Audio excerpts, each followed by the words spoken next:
പറനിറയെ പൊന്നളക്കുന്ന പൗർണമി രാവായി അഴകിൻ പാൽക്കടലായി ദേ പൂപ്പാടവും തയ്യാർ. മലയാളികൾക്ക് പൂക്കളില്ലാതെ എന്ത് ഓണാഘോഷം അല്ലെ? ദേ നോക്കത്താ ദൂരത്ത് പരന്നു കിടക്കുകയാണ് ചെണ്ടുമല്ലിപ്പാടം. ഇളം കാറ്റിൽ ഓരോ പൂക്കളിൽ നിന്ന് ആടുകയാണ്. അപ്പോൾ ഈ ഓരോ പൂവും ഇലയും അതുപോലെ തന്നെ ചെടിയും ഒക്കെ കണ്ണിൻ കൃഷ്ണമണി പോലെ സൂക്ഷിക്കുന്ന ഒരു കൂട്ടം മനുഷ്യരുണ്ട്. ഈ ഓണക്കാലത്ത് മലയാളി വാർത്താ പ്രേക്ഷകർക്കായി ഞങ്ങൾ സമ്മാനിക്കുന്ന ഈ കാഴ്ച, ഇത് നമ്മുടെ തിരുവനന്തപുരം പിരപ്പമൻകോടാണ് ഈ ചെണ്ടുമല്ലിപ്പാടം ഉള്ളത്. പിരപ്പമൻകോട് സൗഹൃദ കൂട്ടായ്മയുടെ നേതൃത്വത്തിലാണ് ഈ ഒരു മനോഹരമായ ചെണ്ടുമല്ലിത്തോട്ടം ഒരുക്കിയിരിക്കുന്നത്. തീർച്ചയായിട്ടും ഈ ഓണക്കാലത്ത്, പ്രത്യേകിച്ച് ചിങ്ങമാസം, അത് പൂക്കളുടെ കൂടെ ഒരു മാസമാണല്ലോ. അപ്പൊ ഈ ഒരു മാസത്തിൽ ഈ ഒരു കാഴ്ച അത് വളരെ മനോഹരമായി മാറിയിരിക്കുകയാണ്. മലയാളികൾക്കൊക്കെ വലിയൊരു നവ്യ അനുഭവം നൽകിയിരിക്കുകയാണ്. പ്രത്യേകിച്ച് തിരുവനന്തപുരത്തുള്ളവർക്ക് മറ്റൊരു സ്ഥലം തേടി പോകേണ്ടതില്ല പൂക്കൾ കാണാനും ഫോട്ടോ എടുക്കാനും അത് ആസ്വദിക്കാനും ഒക്കെ. അപ്പോൾ നമുക്ക് ഈ ഒരു ചെണ്ടുമല്ലിപ്പാടം തയ്യാറാക്കിയവരുടെ വിശേഷങ്ങളിലേക്ക് പോകാം.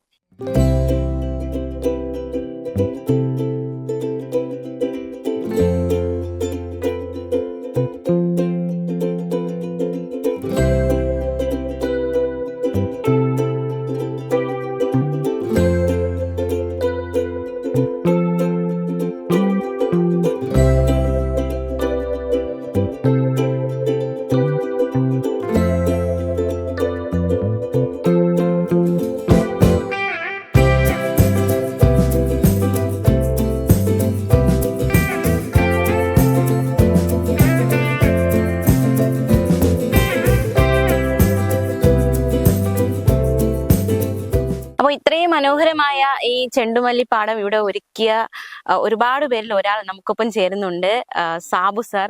അദ്ദേഹം ഇതിന്റെ വിശേഷങ്ങളും അതിന്റെ പിന്നിലുള്ള കഷ്ടപ്പാടുകളും ഒക്കെ നമ്മളോട് പങ്കുവയ്ക്കുന്നുണ്ട്.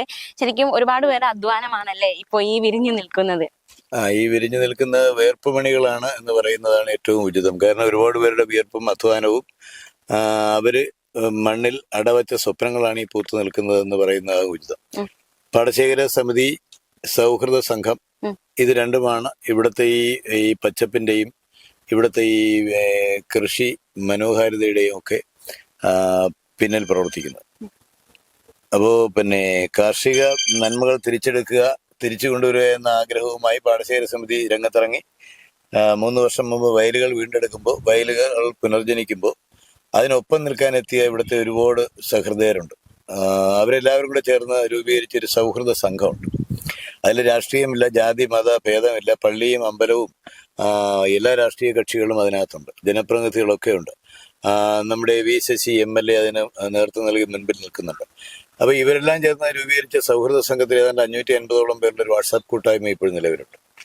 ഈ വയലുകൾ വീണ്ടെടുത്ത് ഇവിടേക്ക് ഒരു വയൽ ടൂറിസത്തിന്റെ സാധ്യതകളിലേക്ക് ഇത് വളർന്ന് വയൽ ടൂറിസം, ഹരിത ടൂറിസം കേന്ദ്രമായി ഇത് പ്രഖ്യാപിക്കപ്പെട്ടതിന് ശേഷം നമ്മളിവിടുത്തെ ഓരോ പ്രവർത്തനങ്ങളെയും സർഗാത്മകമാക്കി കൊണ്ടുപോകാനാണ് എപ്പോഴും ആഗ്രഹിക്കുന്നത്. അതിന്റെ ഭാഗമായാണ് ഇങ്ങനെ ഒരു പൂക്കൃഷിയിലേക്കും ഒരു പൂപ്പാടം ഒരുക്കുന്നതിലേക്കും ചിന്ത വന്നത്. വിപണി മാത്രം ലക്ഷ്യമിട്ടല്ല, ഇതും തരിശായിരുന്നു. സർക്കാരിന്റെ തരിശുരഹിത കൃഷിയിടം എന്ന ആശയമാണ് നമ്മൾ പ്രാവർത്തികമാക്കുന്നത്. അപ്പൊ അങ്ങനെ പ്രാവർത്തികമാക്കുമ്പോൾ ഉള്ള ഒരു ഭംഗി, ഇവിടെ ഈ തരിശ് വെട്ടിത്തെളിച്ച് ഈ 1.5 ഏക്കറിൽ പൂ കൃഷി ചെയ്ത് എല്ലാവരും സഹകരണത്തോടെ ഇത് മെയിൻറ്റെയിൻ ചെയ്ത് പോവുകയാണ്. ഓണക്കാലം കഴിയുന്നവരെ നിലനിർത്താനാണ് ഉദ്ദേശിക്കുന്നത്. അപ്പോൾ എത്ര പേരാണ് ഈ ഒരു സൗഹൃദ കൂട്ടായ്മയിലുള്ളത്? ഈ കൃഷിക്ക് പിന്നിൽ എത്ര പേരാണുള്ളത്? ഒരുപാട് പേരുണ്ടോ, അതോ ഇതിന് ചുക്കാൻ പിടിക്കുന്ന കുറച്ച് പേര് അങ്ങനെ? സൗഹൃദ കൂട്ടായ്മയിലെ എല്ലാവരും, നമ്മളാർക്കും ഈ ശമ്പളം കൊടുത്ത് നിർത്തുന്നതല്ല. ഇവിടുത്തെ എല്ലാം സന്നദ്ധ പ്രവർത്തനമാണ്. അതാണ് ഈ നാടിന്റെ ഏറ്റവും എടുത്തു പറയാവുന്ന ഒരു മേന്മ. ഈ കാണുന്ന ഏറുമാടം ഏതാണ്ട് 2 ലക്ഷം രൂപയ്ക്ക് പുറത്ത് ചെലവഴിച്ച് അവിടെ CCTV ക്യാമറ ഉൾപ്പെടെ വെച്ചിരിക്കുന്ന ഒരാളുടെ കയ്യിൽ നിന്നും പൈസ പിരിവെടുത്തിട്ടല്ല. മുഴുവൻ പ്രവർത്തനവും സന്നദ്ധ പ്രവർത്തനങ്ങളിൽ നാട്ടുഭാഷയെ പറഞ്ഞ ശ്രമദാനമാണ്. അപ്പോൾ ശ്രമദാനവും പൈസ തരുന്നവരിൽ നിന്നും ഇട്ടുകൂട്ടിയെടുത്ത് അതൊരു പുതിയ ശൈലിയായി, അല്ലെങ്കിൽ പുതിയൊരു സ്ട്രാറ്റജിയായി നമ്മൾ ഈ പൂപ്പാടം ഒരുക്കിയിരിക്കുന്ന 3 ലക്ഷം രൂപ ഒരു 22 പേര് ഇട്ടുകൂട്ടിയ പൈസയാണ്. 50,000 രൂപ മുതൽ 500 രൂപ വരെ ഇട്ടവർ അതിനകത്തുണ്ട്. ഇങ്ങനെ ഒരു കാര്യത്തിലേക്ക് ഇറങ്ങുമ്പോൾ വിശ്വാസത്തിലെടുത്തുകൊണ്ട്, നമ്മളെ വിശ്വാസ്യതയെ ഇതിലെടുത്തുകൊണ്ട് മുന്നിലേക്ക് വന്ന് പൈസ ഇടാനും ഇതിനോടൊപ്പം നിൽക്കാനും കൂടാതെ വന്ന് അധ്വാനിക്കാനും ഇതായി നിൽക്കുന്നവരൊക്കെ ശമ്പളത്തിന് നിൽക്കുന്നവരല്ല, ശമ്പളം കൊടുത്ത് ആരെയും നിർത്തുന്നില്ല നമ്മൾ. അപ്പോൾ ഇവിടുത്തെ തൊഴിലുറപ്പ് തൊഴിലാളികൾ നമ്മളോടൊപ്പം വന്ന് പല ദിവസങ്ങൾ സഹകരിച്ചിട്ടുണ്ട്. ഇവിടുത്തെ പഞ്ചായത്ത് മെമ്പർമാർ, പഞ്ചായത്ത് ഭരണസമിതി, ബ്ലോക്ക് ഭരണസമിതി ഒക്കെ നമ്മളോടൊപ്പം കൂടെ നിൽക്കുകയാണ് നമ്മുടെ ഈ ആവശ്യങ്ങൾക്കൊക്കെ. ഇതൊരു ജനകീയ മുന്നേറ്റമായിട്ടാണ് മുന്നിലേക്ക് പോകുന്നത്. ഈ പൂക്കൃഷി ആയാലും പിന്നെ നമുക്കിവിടെ ഏറ്റവും ആകർഷകമായി മാറുന്ന ഇതിന്റെ പാടശേഖരത്തിന്റെ ഏറ്റവും മുകളിലൊരു ചരിത്ര സ്മാരകമുണ്ട്, തടയണ. 894 നിർമ്മിക്കപ്പെട്ട ശില്പചാതുരിയാണ്. ഈ പാടശേഖരത്തിന്റെ ഏറ്റവും താഴെയറ്റത്ത് മാർത്താണ്ഡവർമ്മ മഹാരാജന്റെ കാലഘട്ടത്തിലെ ചരിത്ര സ്മാരകമായി അവശേഷിക്കുന്ന വഴിയമ്പലമുണ്ട്. ഈ 2 സ്മാരകങ്ങൾക്കിടയിലാണ് ഈ മനോഹരമായ പാടം. ഇതിന് നടുവിൽ നിർമ്മിച്ച ഏറുമാടം ഇന്ന് ലോക ശ്രദ്ധ ആകർഷിച്ചു. ഈ ഏറുമാടത്തിലെ ഒരു ചിത്രം ഫോട്ടോഗ്രാഫേഴ്സ്, ഈ ക്യാമറകളാണ് ശരിക്കും ലോകത്തോട് വിളിച്ചു പറഞ്ഞത് ഇവിടെ ഇങ്ങനെ ഒരു ഇടമുണ്ട്, കാണേണ്ട ഇടമുണ്ട്.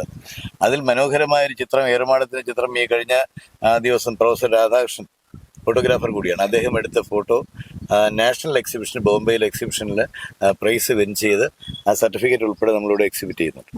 അപ്പോൾ അത്രയും മനോഹാരിത ഇവിടേക്ക് വീണ്ടും വീണ്ടും ആളുകളെ ആകർഷിക്കുന്നു. ആയിരക്കണക്കിന് ആളുകളാണ് വൈകുന്നേരം ഇവിടെ വന്നു പോകുന്നത്.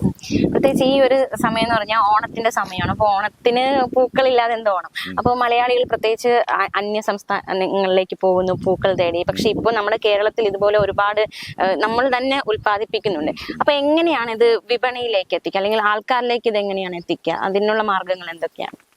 വിപണി ലക്ഷ്യമിട്ടാണ് നമ്മൾ പൂക്കൃഷി തുടങ്ങിയത്. സത്യസന്ധമായി പറയുകയാണെങ്കിൽ വിപണി നമ്മളെ ചതിക്കുന്ന ഒന്നാണ് എന്നുള്ള തിരിച്ചറിവിലാണ് നമ്മൾ നിൽക്കുന്നത്.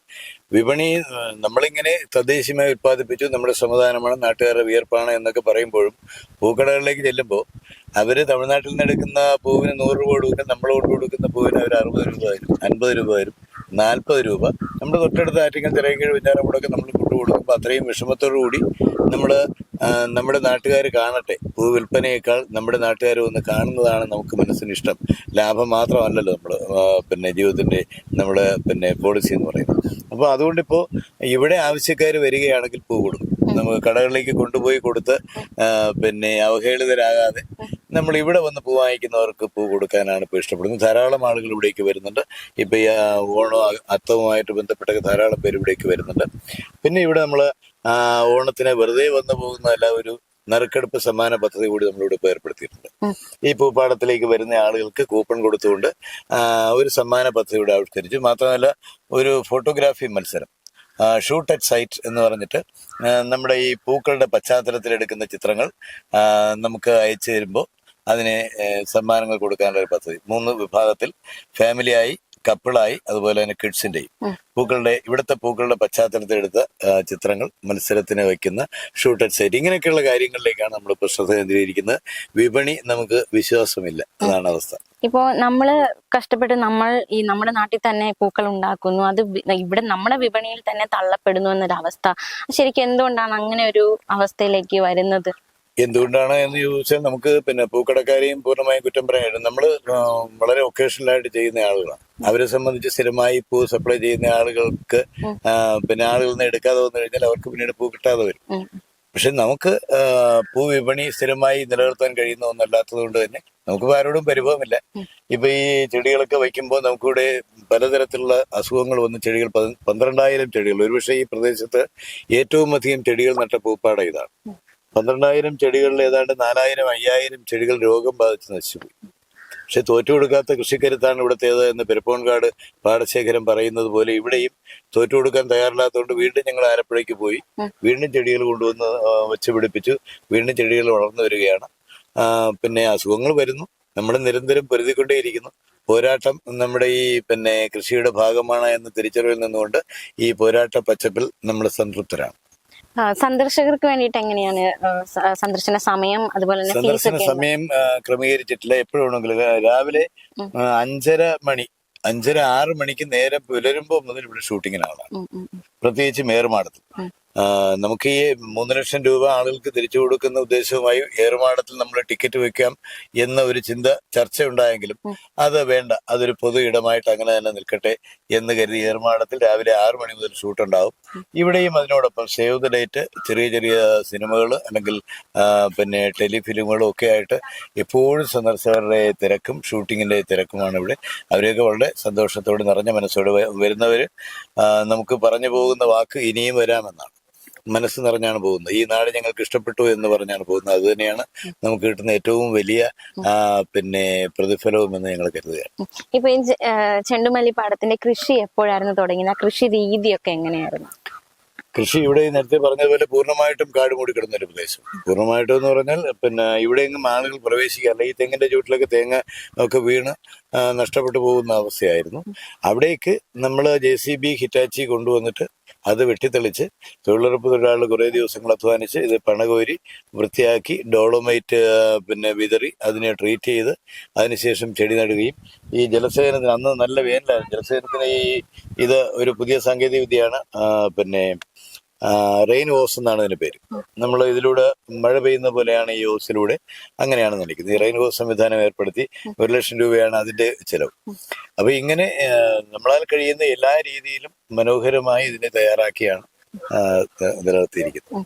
ഈ പഞ്ചായത്തിന്റെ ഒക്കെ സഹായം ഉണ്ടായിരുന്നല്ലോ? സാമ്പത്തിക സഹായങ്ങൾ പിന്നെ നമുക്ക് ആരും ചെയ്തിട്ടില്ല. ഇവരൊക്കെ നമ്മളോടൊപ്പം ഉണ്ടെന്ന് പറയുമ്പോഴും പഞ്ചായത്ത് നമുക്ക് നമ്മുടെ ഈ മികവുകളൊക്കെ കണ്ടറിഞ്ഞിട്ട് പഞ്ചായത്ത് നമുക്കിപ്പോ ഇവിടെ നെല്ല് സംഭരണത്തിനും നമ്മുടെ ഓഫീസിനും ഒക്കെ ആയിട്ട് ടോയ്ലറ്റ് സൗകര്യങ്ങളൊക്കെ ആയിട്ട് ഒരു വലിയ ബഡ്ജറ്റ് വകയിരുത്തിയിരുന്നു. 75 ലക്ഷം രൂപയുടെ ഒരു പ്രോജക്റ്റാണ് പഞ്ചായത്ത് വെച്ചിരിക്കുന്നത്. ആ പ്രോജക്റ്റ് ചെയ്യുന്നതിന് വേണ്ടി ഞങ്ങൾ പാടശേഖര സമിതി പിന്നെ 6 സെന്റ് വസ്തു പഞ്ചായത്തിലേക്ക് വാങ്ങിക്കൊടുത്തിട്ടുണ്ട്. പിന്നെ ബ്ലോക്ക് പഞ്ചായത്ത് ഇന്ന് നമുക്കൊരു ടില്ലർ അനുവദിച്ച് ഇന്ന് പോയിട്ട് ശിക്ഷ ഏറ്റുവാങ്ങാൻ പോവുകയാണ്. അങ്ങനെ ഉള്ള സഹായങ്ങളും പിന്നെ മാനസികമായി ആശയപരമായുള്ള പിന്തുണയും ഒക്കെ അവരുടെ ഭാഗത്ത് നന്നായിട്ടുണ്ടാകുന്നുണ്ട്. ആരും നമ്മളോട് വേറിട്ട് നിൽക്കുന്നില്ല. ഈ രാഷ്ട്രീയമായും നല്ല വീറും വാശിയുമുള്ള ഇടമാണിത്. പക്ഷെ ആ രാഷ്ട്രീയമൊക്കെ മാറ്റിവെച്ചാണ് ഈ പച്ചപ്പിൽ അവർ നിൽക്കുന്നത്. ഒരു ഉപദേശ സമിതി ഉണ്ട് നമുക്ക്. അതിൽ ഇവിടുത്തെ എല്ലാ രാഷ്ട്രീയ കക്ഷികളും നമ്മുടെ ചേറ്റുത്സവം എന്ന് പറയുന്ന നാട് കണ്ട ഏറ്റവും വലിയ ആഘോഷമായിരുന്നു. 10,000 പേരാണ് നമ്മുടെ ഈ വയൽക്കരയിൽ തടിച്ചു കൂടിയത്. അന്ന് അതിന്റെ സമ്മാനങ്ങളെല്ലാം സ്പോൺസർ ചെയ്തത് ഇവിടുത്തെ 4 രാഷ്ട്രീയ കക്ഷികളാണ്. പിന്നെ CPM, കോൺഗ്രസും BJPയും CPIയും ഈ 4 കക്ഷികളുടെയും പ്രതിനിധികൾ ഇതിനകത്തുണ്ട്. അപ്പോൾ രാഷ്ട്രീയ ഭേദമില്ല, ജാതിമത ഭേദമില്ല. പള്ളിക്കൂടങ്ങൾ ഇവിടേക്ക് വന്ന് സ്കൂളുകൾ വയലെടുത്ത് കൃഷി ചെയ്യുന്ന ഒരു മനോഹരമായ കാഴ്ച കൂടി ഇവിടെ ഉണ്ട്. ഒത്തിരി വിദ്യാലയങ്ങളിലൂടെ കൃഷി ചെയ്യുന്നു. ഒരു അടിപൊളി ഫോട്ടോഷൂട്ട് പ്ലേസ് കൂടിയാണ് കേട്ടോ ഈ ചെണ്ടുമല്ലിപ്പാടം. അപ്പോൾ നമുക്ക് എങ്ങനെയുണ്ട് ഈ ഒരു സ്ഥലം? ഫോട്ടോഷൂട്ടിനൊക്കെ കിടിലൻ പ്ലേസ് അല്ലേ? പറഞ്ഞ പോലെ അടിപൊളിയാണ് ഈ സ്ഥലം. ഇപ്പൊ ഓണക്കാലമായിട്ട് ഇത്രയും പൂക്കൾ കാണുമ്പോൾ ഭയങ്കര സന്തോഷമല്ലേ. അപ്പോൾ ഇവിടെ നമ്മുടെ നാട്ടിൽ തന്നെ ഇത്രയും പൂക്കൾ വിരിയിച്ചും ഒരുപാട് ഫോട്ടോഷൂട്ട് നടക്കുന്നുണ്ട്. രാവിലെ തന്നെ ഒരുപാട് ടീംസ് ഇവിടെ വരുന്നുണ്ട്, ഫോട്ടോഷൂട്ടൊക്കെ നടക്കുന്നുണ്ട്. നിങ്ങൾ ഈ നാട്ടുകാരാണോ? അതെ, ഈ നാട്ടുകാരാണ്. ഒരുപാട് പേര് വരുന്നുണ്ടല്ലേ? ധാരാളം പേര് വരുന്നുണ്ട്. പ്രത്യേകിച്ച് നമുക്ക് തിരുവനന്തപുരത്ത് നിന്ന് പുറത്തോട്ട് പോകേണ്ട വേറൊരു പോവേണ്ട ആവശ്യമില്ല. നമുക്ക് ഇവിടെ തന്നെ നമുക്ക് ആ ഒരു പ്രകൃതിയുടെ ഭംഗി ആസ്വദിക്കാൻ നല്ലതുപോലെ കഴിയുന്നുണ്ട്. അപ്പൊ ഈ ഓണത്തിന് ഒരു പ്രത്യേക ഒരു നവ്യ അനുഭവം തന്നെയാണ് ഈ ചെണ്ടുമല്ലിപ്പാടം കാണാൻ. 40 ദിവസം മാത്രം പ്രായമുള്ള ഒരു കുഞ്ഞ് അതിഥി കൂടി നമുക്കൊപ്പം ചേരുന്നുണ്ട് കേട്ടോ. അപ്പൊ എന്തായാലും ഈ ചെണ്ടുമല്ലിപ്പാടം കാണാൻ വന്നതാണ്. മാത്രമല്ല ഈ ആഘോഷത്തിനോടനുബന്ധിച്ച് കൂടി വന്നതാണല്ലേ. എങ്ങനെയുണ്ട് സ്ഥലം? സൂപ്പറാണ്. ഞങ്ങളെ സ്ഥലമാണത്. ഞങ്ങൾ ഈവനിങ്ങിലൊക്കെ വരാറുണ്ട് ഇവിടെ. അതെ, ഒത്തിരി ആൾക്കാർ ഇപ്പൊ വരുന്നുണ്ട്. ആദ്യത്തെ കുറച്ചു പേരായിരുന്നു, ഇപ്പൊ അറിഞ്ഞ് പല സ്ഥലങ്ങളിൽ നിന്നും ഒരുപാട് ആൾക്കാർ വരുന്നുണ്ട്. ഈ ചെണ്ടുമല്ലിപ്പാടം അതുപോലെ പാടശേഖരം എല്ലാം പണ്ടത്തെ ഒരു ഗ്രാമീണ ഒരു പുതിയ അനുഭവം തന്നെയാണ്. പൂക്കളൊക്കെ ഇഷ്ടപ്പെട്ടോ? നല്ല പൂക്കളാണ്. ഈ ഓണം എങ്ങനെയുണ്ട്? ഓണം ഏതുവരെ എത്തി? ഓണം ഇങ്ങ് പഠിക്കലെത്തി. പിന്നെ ഇവിടെ തന്നെ ആഘോഷിക്കാനാണോ അതോ? ഇവിടെയും ആഘോഷിക്കും. പിന്നെ ഫ്രണ്ട്സിന്റെ വീട്ടിലൊക്കെ പോവും. എല്ലാം അടിച്ചു പൊളിക്കും. വെക്കേഷൻ അല്ലേ? ഓണത്തിന്റെ വെക്കേഷൻ ഒക്കെ അടിച്ചു പൊളിക്കാണ്. അടിച്ചു പൊളിക്കും. പരീക്ഷ എക്സാം ഇനി ഓണ ആഘോഷം അല്ലെ? അവധി ഫുൾ ആഘോഷമായിരിക്കും അല്ലേ? ഇനിയിപ്പോ 10 ദിവസം അത് മാത്രമേ ഉള്ളൂ. ആഘോഷം മാത്രമേ ഉള്ളൂ. അതിന്റെ ഇടയ്ക്ക് ചെണ്ടുമല്ലിപ്പാടമൊക്കെ ഇഷ്ടപ്പെട്ടു. പാടശേഖരമൊക്കെ നേരത്തെ കാണാൻ വന്നിരുന്നോ? കാണാൻ വന്നിട്ടുണ്ട്. കാണാൻ വന്നിട്ടുണ്ട്. നല്ല ഒരു വൈബാണ്, ഒരു ഗ്രാമീണ വൈബാണ്. ഫോട്ടോഷൂട്ടിനൊക്കെ പറ്റിയ സ്ഥലമാണ്. അപ്പൊ എന്തായാലും ആഘോഷിക്കാൻ ഇറങ്ങിയതാണ്. ഫോട്ടോസ് ഒക്കെ എടുത്തതേ ഉള്ളൂ പുള്ളിക്കാരി. ഫോട്ടോ ഒക്കെ എടുത്തിട്ടുണ്ട്.